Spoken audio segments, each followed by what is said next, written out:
สบายดีทุกคน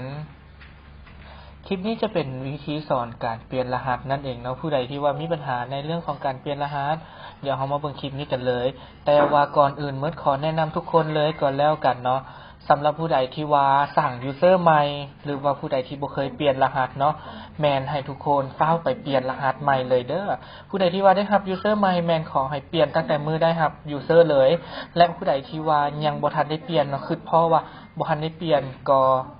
เปลี่ยนได้แล้วเนาะตอนนี้แม่นเฮ็ดตามเข้าระบบปกติเนาะแล้วเราจะเห็นหน้าจอเป็นแบบนี้เลยแล้วเราก็ซูมเข้าไปอยู่เฮาปิดหน้าใส่โทรศัพท์เนาะอยู่มุมซ้ายมือด้านเทิงมันจะมีคำว่าบัญชีเนาะให้เฮาคลิกเข้าตัวนั้นเลยเพื่อจะไปเปลี่ยนรหัสนั่นเองเนาะหลังจากคลิกเข้าแล้วหน้าตาก็จะเป็นประมาณนี้เฮาซูมเข้าไปตัวนี้จะเป็นแบบอยู่ในโทรศัพท์มือถือเด้อมันจะมีบอกว่ารหัสผ่านเนาะรหัสผ่านเฮาคลิกเข้าไปเลยคลิกเข้าไปก็จะเป็นหน้าต่างให้เฮาเปลี่ยนรหัสผ่านเลยใส่รหัสเก่าตามด้วยรหัสใหม่แล้วก็ยืนยันรหัสใหม่แล้วกดคอนเฟิร์มเลยขอบใจหลายๆที่เบิ่งคลิปนี้เด้อ